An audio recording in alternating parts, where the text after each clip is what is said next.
परब्रह्मस्वरूपाञ्च वेदगर्भजगन्मयी शरण्ये त्वामहं वन्दे दुर्गा दुर्गतिनाशिनीं कामाख्यां कामदां श्यामां कामरूपां मनोरमां ईश्वरीं त्वामहं वन्दे दुर्गा दुर्गतिनाशिनीं। माँ भगवती परम्बा जगदम्बा की कृपा आप सबों पर बनी रहे। आप सब सदा खुश रहें, आप सब सुसंपन्न रहें, स्वस्थ रहें और सुखी रहें। आज पार ब्रह्म परमेश्वर माँ भगवती परम्बा जगदम्बा की कृपा से आप सबों के बीच में मैं बीच में नहीं आ रहा था, क्योंकि किसी कारणवश। कारण ये था कि मैं 51 पीठ का मंदिर का संकल्प है और उसका आज शिलान्यास हुआ। शिलान्यास आज से प्रारंभ हो गया। 51 पीठ और 12 ज्योतिर्लिंग, ये दोनों एक चीज, भारत में एक जगह आपको दर्शन करने के लिए ये जगह मिलेगा। वो हरिद्वार में, उत्तराखंड देवभूमि में आपको ये दर्शन करने का सौभाग्य प्राप्त होगा।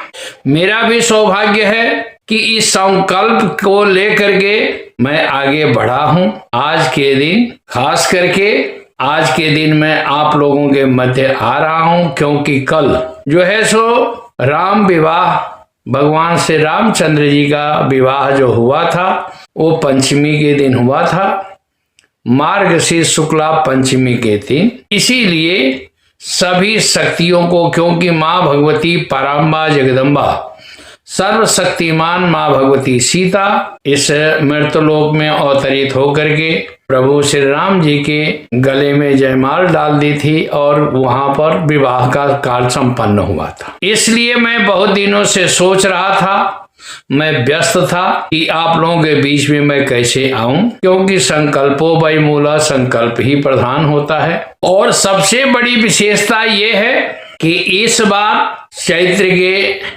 नवरात्रि तो अभी बाद में है, मैं प्रयास करूंगा माघ का जो नवरात्रि प्रारंभ होगा फरवरी में, उसमें जो है सो 10 महाविद्या का हवन यहाँ करवाऊंगा हरिद्वार में।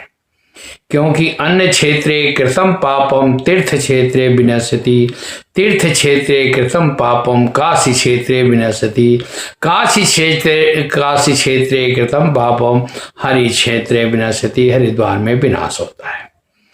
तो जितनी भी प्रकार के तंत्र मंत्र जंत्र का जो प्रक्रियाएं हैं, बहुत लोग खास करके इससे हमारे से ज्यादा संपर्क में आते हैं। हमारे परिवार में बहुत से परेशानी है, पति का जो है सो हमें करना है, बच्चे को करना है। तो खास करके मलिक जी, मैं आपको सिंगापुर वाले को मैं ये कहना चाहता हूं कि परिवार की सुसंपन्नता हेतु मैं खास करके पंचमुखी हनुमान जी का वहां स्थापना करूंगा बहुत शीघ्र, अतिशीघ्र आपके नाम से। साथ में 10 महाविद्या का हवन मैं प्रारंभ करूंगा और वह हवन चैत्र के नवरात्रि तक नित्य प्रति चलेगा। तो खास करके मैं ये कहूंगा कि माँ भगवती की कृपा आप सबों पर बनी रहे। और जिस प्रकार का कष्ट है, आप सब खास करके स्क्रॉल में आपका जो नंबर जा रहा है, इसी नंबर से आप संपर्क करें।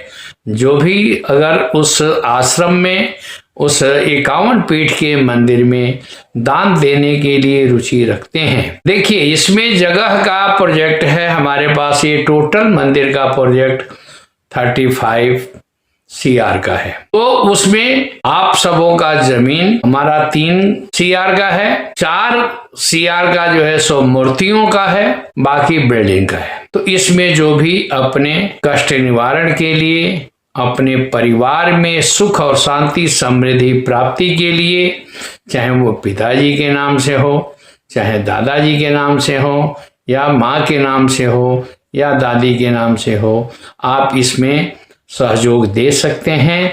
आपको सहयोग देने से मतलब ये है, मैं इसलिए ये कह रहा हूँ, सहयोग देने का कारण ये है कि ट्रेन जो अपने समय पर चलना है वो चलती है।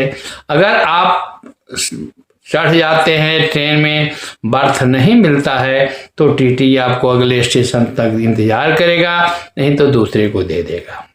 क्योंकि सबसे बड़ी बात यह कि संसार में दो चीजें हैं।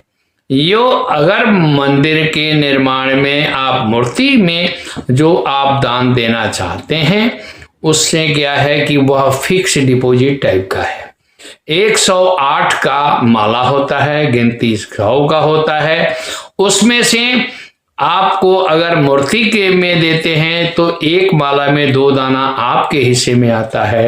एक ईंट में अगर आप देते हैं तो 1 दाना का फल मिलेगा। जमीन में देते हैं तो 2 दाना का फल आपको मिलेगा। तो इसलिए 51 पीठ का मंदिर जो है बहुत दुर्लभ है। अगर आप इसमें रुचि रखते हैं, आप हमें संपर्क करेंगे और उस संपर्क में, क्योंकि हर जगह दान नहीं देना है, जो भी है आप हमारे से संपर्क करके, या अगर आप आकर के खुद इस जगह को देखिए, यहाँ पर चाहे जमीन में लगाना है जमीन में लगाइए, मंदिर में लगाना है मंदिर में लगाइए, मूर्ति में लगाना है मूर्ति में लगाइए। आपसे मेरा ये अनुरोध है, क्योंकि किसी को अगर देते हैं, आप अकाउंट में डालते हैं, तो वो कहाँ जाता है, आपके मन में शंकाएं बनेगी। तो आप संपर्क करेंगे तो हमसे कर सकते हैं और इसमें आप रुचि लेकर के इस मिशन को 10 महाविद्या का हवन जो होगा हमारा अभी माघ मास के शुक्ल पक्ष में जो होगा नवरात्रि, उसमें 10 महाविद्या का हवन है। जिस प्रकार का, क्योंकि बगलामुखी शत्रु के समन के लिए होती है, माँ काली जो है सो कृत्रिम दोष के समाप्ति के लिए होती है। माँ कामाख्या जो है, क्योंकि कामाख्याम कामदाम श्यामा काम रूपा मनोरमा ईश्वरीम ताम हम वंदे दुर्गा दुर्गति नाशिनी। ओम आप उस माँ भगवती कामाख्या का हवन करवा सकते हैं। ओम ह्रीं हर तेपो हर भवानी बाला राजा प्रजा मोहिनी सब शत्रु विध्वंसनी मम चिंतितम फलम दे देहि भुवनेश्वरी ह्रीं ओम नमः। माँ भगवती भुवनेश्वरी का हवन करा सकते हैं। अष्ट महालक्ष्मी का चाहें, क्योंकि आजकल सबको खर्च बढ़ गया है, आमदनी कम हो रही है, इसलिए आर्थिक दृष्टिकोण में हर आदमी परेशान है। देखिए सबसे बड़ी बात है, बहुत लोग फोन करते हैं कि महाराज जी आप आशीर्वाद दीजिए, तो खाली हाथ मुंह में नहीं जाता है। आप हवन करवाएंगे, आप दान देते हैं, तो उससे क्या है कि देखिए आपका पैसा आपको परमात्मा ने कहीं ना कहीं किसी गलती का सजा दिया है, दंड दिया है। वो दंड को निराकरण करने के लिए आपका द्रव्य अगर 4 जगह बढ़ता है, फूल वाला खाएगा, आपको जो है खास करके ये हवन में देवताओं का भोजन मिलता है, स्थान की शुद्धि होती है। अगर आप चाहें तो इसमें आप संपर्क कर सकते हैं। बहुत कम समय है, आप चाहें तो अपना नाम बुकिंग करा सकते हैं। आप इसमें संपर्क करें, आपको माँ भगवती की कृपा से सभी प्रकार के कष्ट का निराकरण, क्योंकि 9 वर्ष आ रहा है, इस 9 वर्ष में आंग्ल भाषा के हिसाब से हमारा 9 वर्ष होगा चैत्र के मास में, तो इसलिए आप इसमें चाहें तो संपर्क करके आप अपने परिवार के नाम से इस, क्योंकि भूतो न भविष्यति, यह 51 पीठ का मंदिर जो है 51 जगह में गुजरात में है, बाकी कहीं भी नहीं है। और एक ही लिंग में जो 12 ज्योतिर्लिंग का है, बीच में पशुपतिनाथ होंगे और एक एक लिंग करके एक ही जगह जलेरी में रखा जाएगा। इसमें आप चाहें आप अपने नाम से, अपने परिवार के नाम से आप मूर्ति का दान कर सकते हैं, आप स्थान का दान कर सकते हैं, क्योंकि कल जो है सो राम विवाह के उत्सव में भगवान श्री रामचंद्र जी का जो शादी हुआ था, विवाह हुआ था, मार्ग से शुक्ल पंचमी के दिन हुआ था। तो सूर्योदय के हिसाब से हमने कल जो है 6 तारीख को वहां पर भूमि पूजन करके, भूमि तो पहले पूजन हो गया था, शिलान्यास कल से कार्यक्रम प्रारंभ हो गया। आप चाहें उसमें जितना जीव सहयोग दे सकते हैं, क्योंकि हर आदमी अन्न धन का 3 रास्ते हैं, दान भोग नहीं तो नाश। आप अगर उस धन को अगर किसी मंदिर में देते हैं, किसी गरीब को भोजन में देते हैं, अगर नहीं करते हैं तो कहीं बीमारी में जाता है या कोई लेकर के बैठ जाता है। इसलिए आप इसमें रुचि लें। बाकी अब नित्य प्रति आपको इसका कार्यक्रम हमारा जैसे जैसे काम होगा तो संडे को एक दिन गैप करके हम आपको देते जाएंगे और कार्यक्रम हमारा प्रारंभ हो गया है। जय माँ भगवती, जय माँ कामाख्या। आप सबों को कल्याण हो, आप सब सुखी रहें, आप सब सुख संपन्न रहें। जय माँ भगवती।